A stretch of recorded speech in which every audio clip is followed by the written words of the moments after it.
Hello and welcome to this episode of the Reset Podcast. I'm your host, Lauren Kimball. This is part of my 29 Days of Magic series where I get to interview an awesome class woman every single day.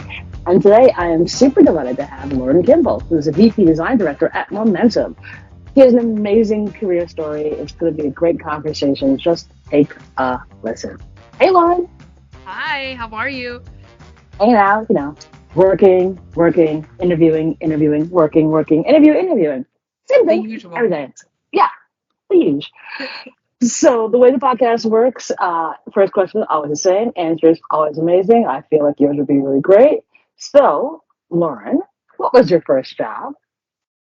Oh my gosh, we're really throwing it back. My first job was actually at Coldstone Creamery.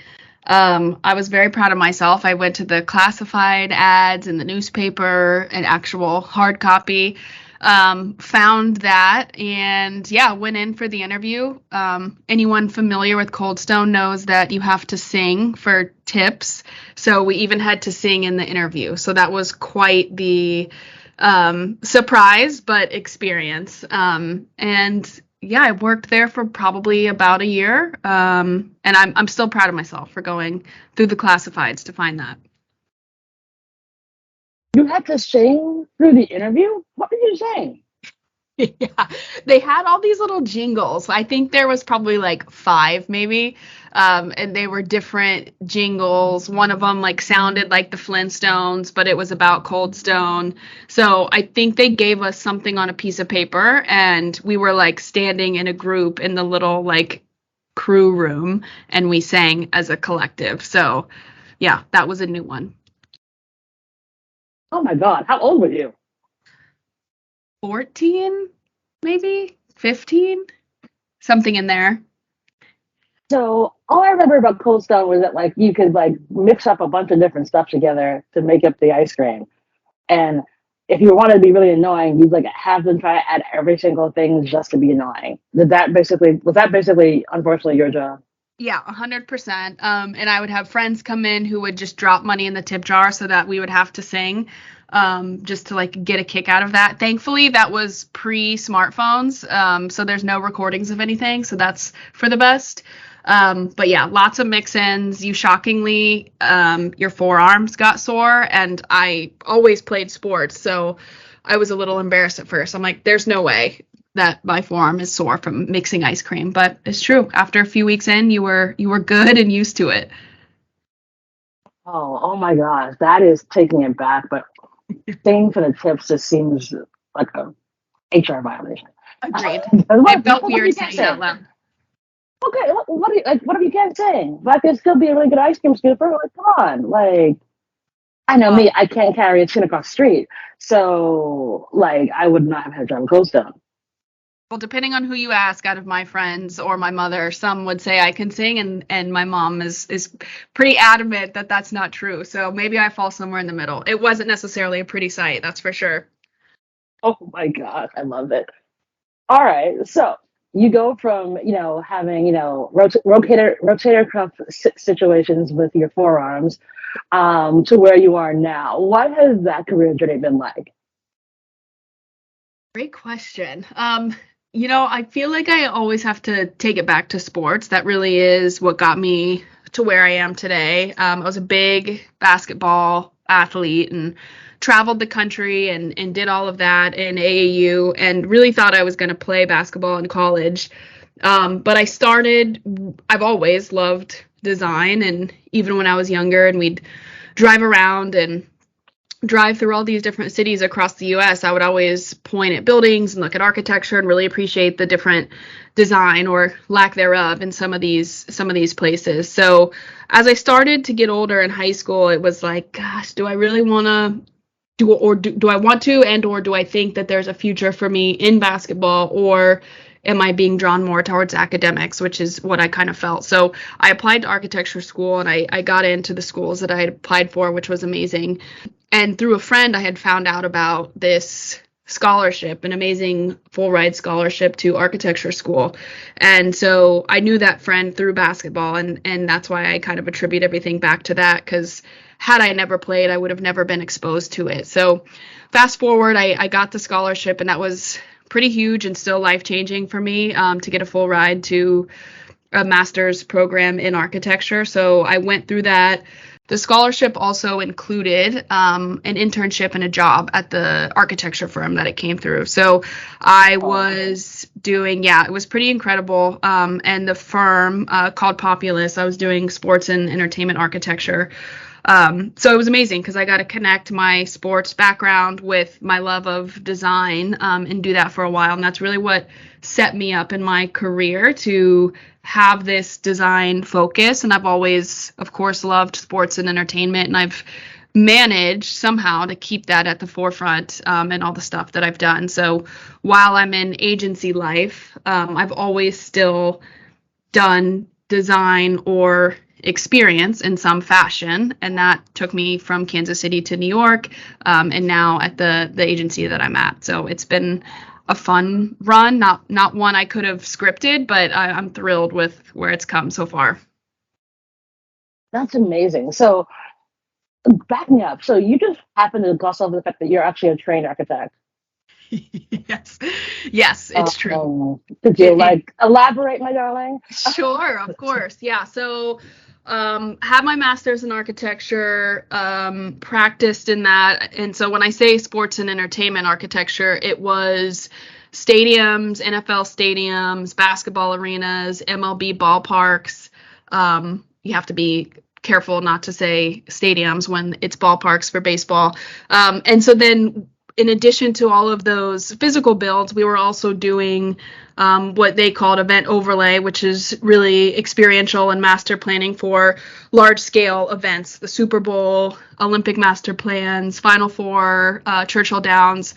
So it was great because it allowed me to, again, design on the physical side, but also work through the moving and shaking of everything that goes through creating and building an experience, which you know well about. So that was huge, and I have always appreciated it because I got to kind of do both sides of my brain in that piece of things. So yes, architecture.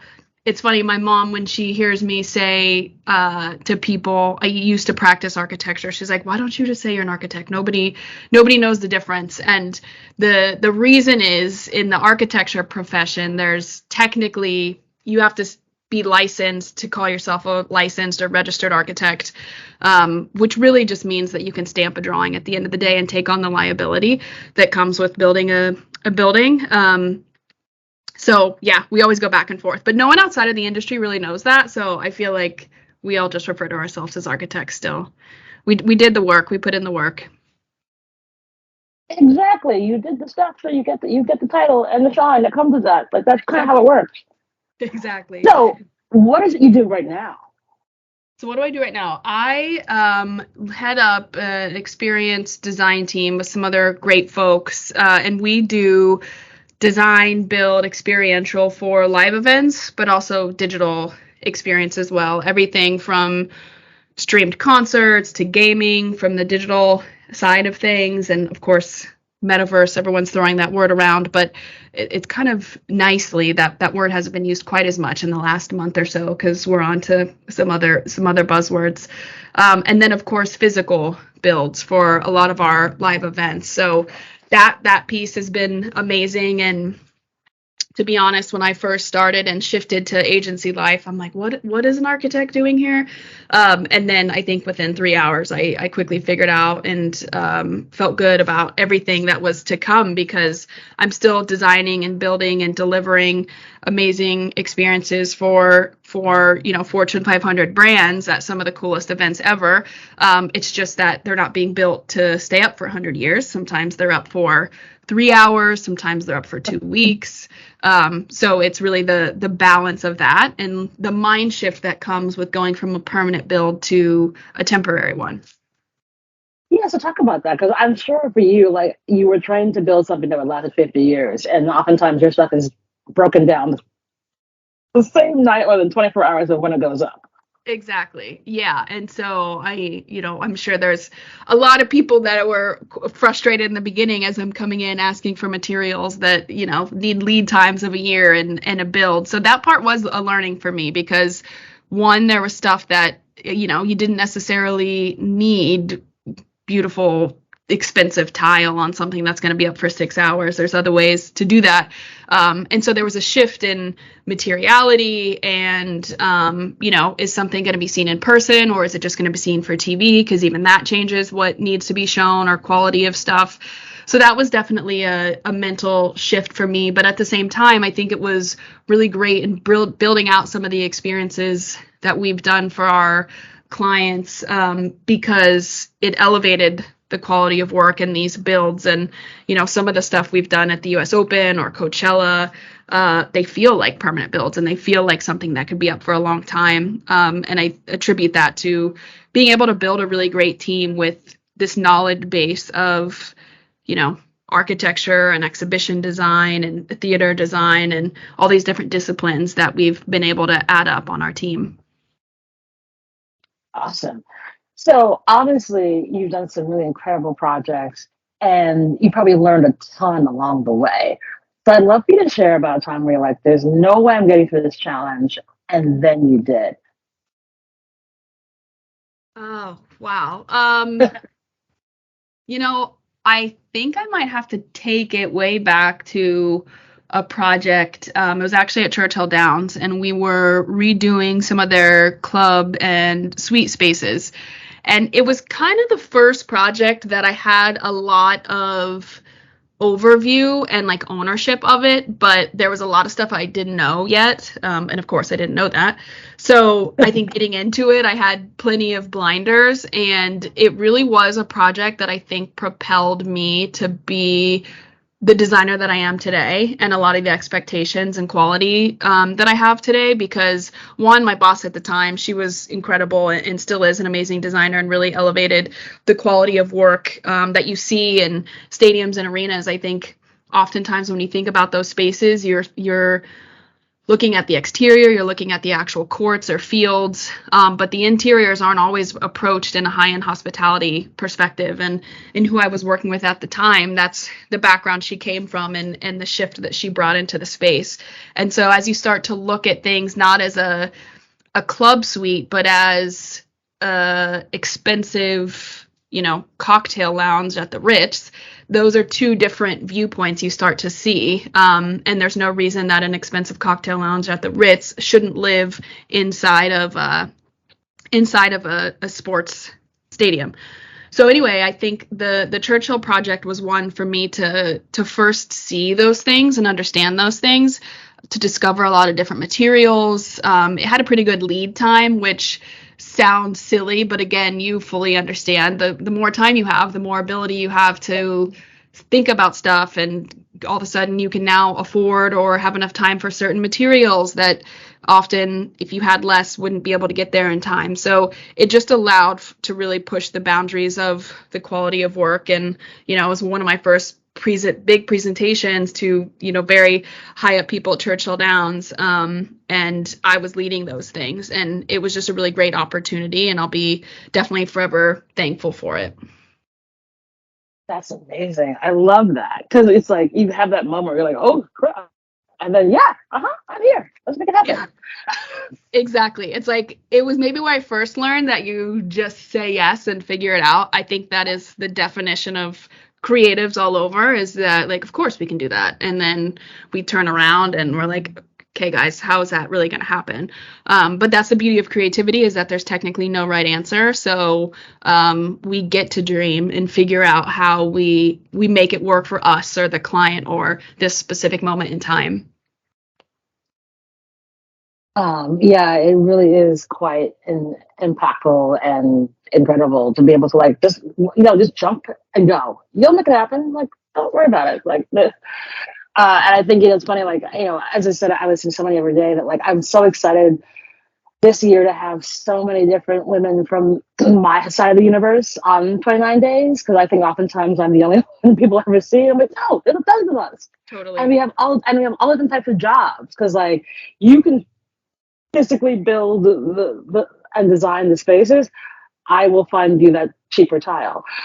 Again, so we're on different sides of the spectrum, but we're all kind of working towards that really incredible goal. I think it's important for folks to realize that your careers can be so varied when it comes to this industry that we're in, and from all different kinds of walks of life is just really important for folks to be very mindful of and learn from each other. Yeah, So I completely agree. And I think that, like, from a creative perspective, especially in experiential, because now we're talking about physical, digital, live, not live. And so there's a lot of ambiguity there, which I think inherently brings and opens the door to a lot of different backgrounds, because that's, you need diversity of people and you need diversity of thought. And when everyone's coming from the exact same degree, then that can only take you so far. And I think that's what's great. And I would love to continue to hire more people with architecture backgrounds, because, architecture degree isn't necessarily a specific degree, but a formal education and training. And we learn about graphics and work on those things. We learn about business. We learn about all this other stuff. And it's one of my goals to expand those coming out of architecture school into other professions. So I'm sure some firms won't be thrilled with that in the long term, but I feel like it's the world's best kept secret is the skill set of all these architecture majors. yeah, and it's because like you get the fundamentals and like all those pieces, like the way that your brain works and how to visualize what that space is. It's like that just kind of handy and experience. Kind of is great to be able to do that. So I think you're right that the varied paths that people have. I feel like experiential is like the one universe for basically what can you do? Anything? Cool. There's a way I could probably make you find you a job in experiential because like it's all about problem solving. Like that fundamentally that's what we do. And it's just in varying degrees of what those problems might be. How do I design a space that can do X, Y, Z? How do I find the things to make the space do X, Y, Z? How do I fill the space to do X, Y, Z? So like, and those are different skill sets that can come from a variety of places. 100%. Yeah, I couldn't agree more. So, obviously you had that kind of awesome, amazing moonshot where you got that full ride of pre scholarship. So looking back on how far you've been able to go and in your career now, what do you think you'd tell 18-year-old Lauren? Oh. Oh, there's a whole list of things I would tell her. Patience is probably the first one, which I'm still working on and irritates me many of days. But I think being patient about things when you're 18, you certainly want a whole lot. And I think patience also folds into the fact that you don't know where you're going to end up. And when I was younger, I loved to plan in terms of knowing where each move was leading. And I pretty quickly figured out that's not really possible in the game of life. And I think that would be the biggest thing of just, again, being patient and continuing to work and learn.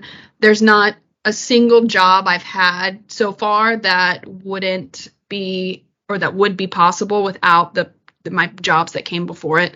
And I can think back to tasks I was doing, during architecture school and after and everywhere where in the moment you feel like you're not learning something that's valuable to what it is you're trying to do.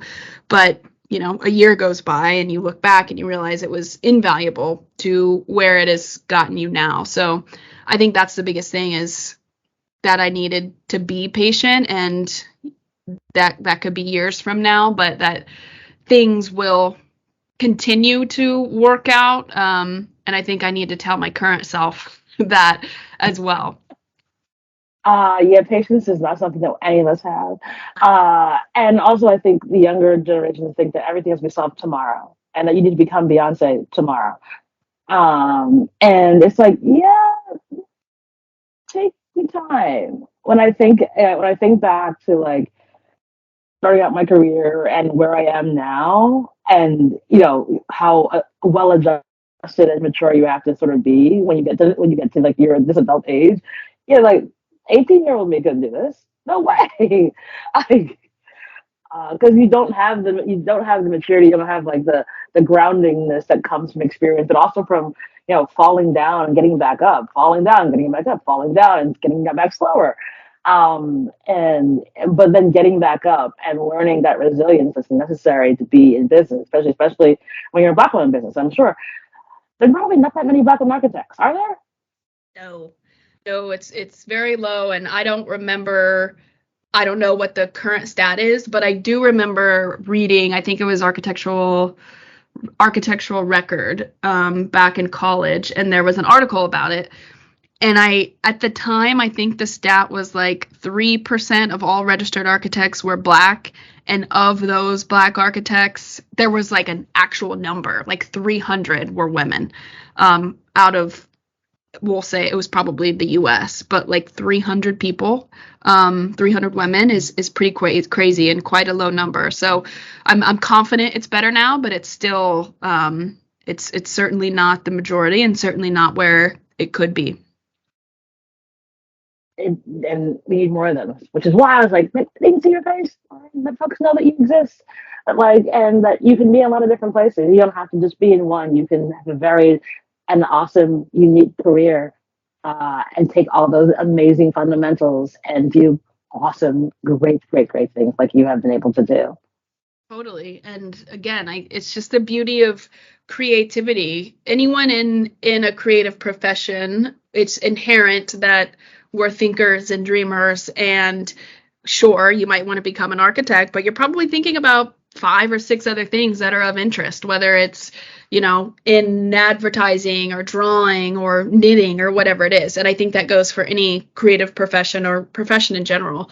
And so I'm happy to see walls continuing to be broken down of who can do what, and this degree means you do this job, because that's totally just not where we're at anymore, and not how you get the best work done. So I'm happy to see those things starting to shift.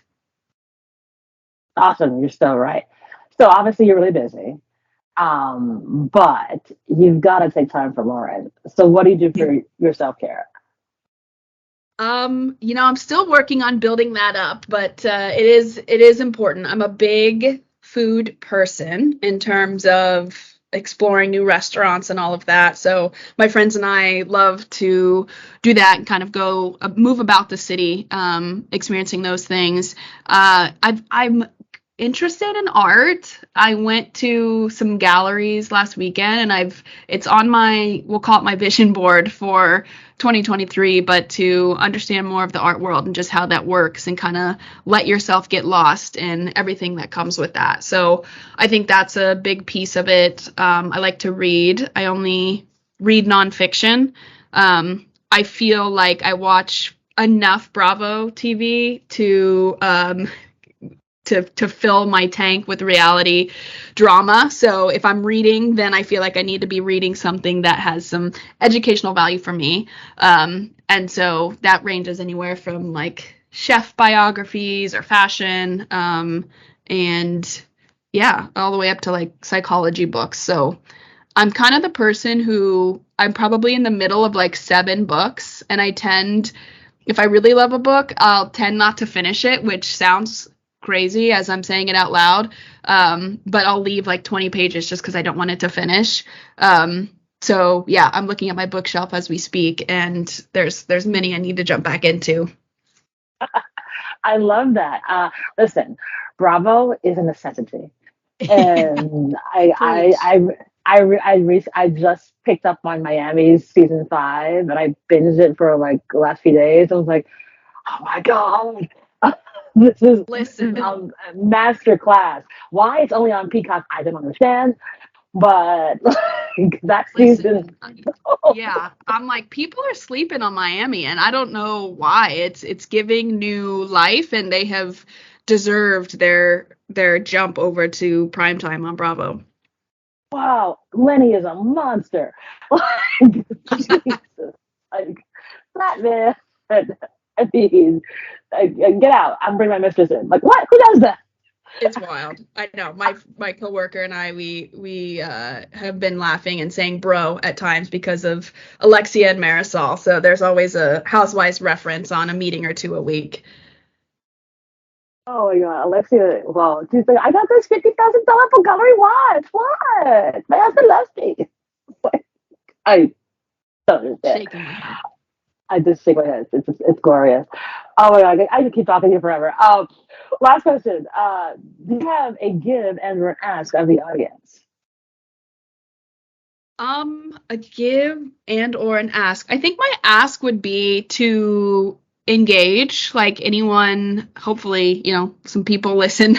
That's always your fear when you do something. You don't know if anyone actually wants to listen to you, but if they are, I would love to continue to meet people, whether it's in our industry or others. I think that's the greatest gift and something I've been focused on, especially during this pandemic. But that's how you and I came across each other, and others, just really wanting to learn more and meet new people. That's really the only thing it boils down to, is there's just so many amazing people out there with amazing thoughts and backgrounds. And I would love to continue to meet others. And if I was giving anything, I think it would be to do as you please.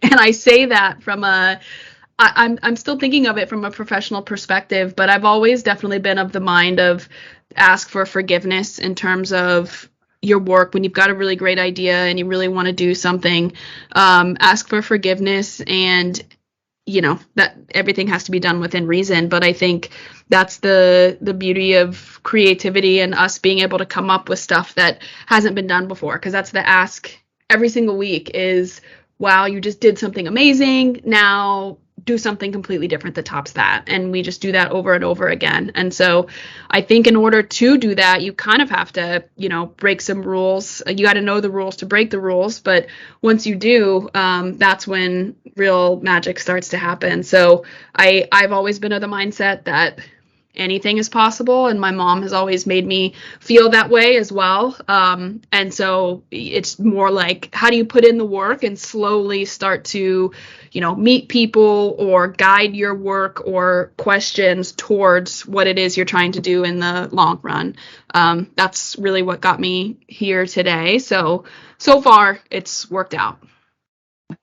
Yes, it has. Quite well, indeed. Thank you. Lauren, you're so awesome, and I'm so delighted to have finally met you. And we have, I guess, food and cocktails on the menu for us to meet up in New York at some point, because there's much more for us to chat about. So glad that you were able to do this and be part of 29 Days. We'll put all these in the show notes for folks to connect with meet up with you, because I'm sure there's some really great folks out there who would probably love to connect with you, because you have such an amazing story. You do such beautiful work. And it's, I said, game recognizes game. So I was so happy to have you on the podcast. Appreciate you and this, and as you said earlier, being able to speak with another Black female in the industry. It's hard to find, and you have just been wonderful and welcoming, and I'm excited for whatever conversations we all can continue to talk about, and the crazy things we dream up. Exactly. And thank you all for listening, and that is our show.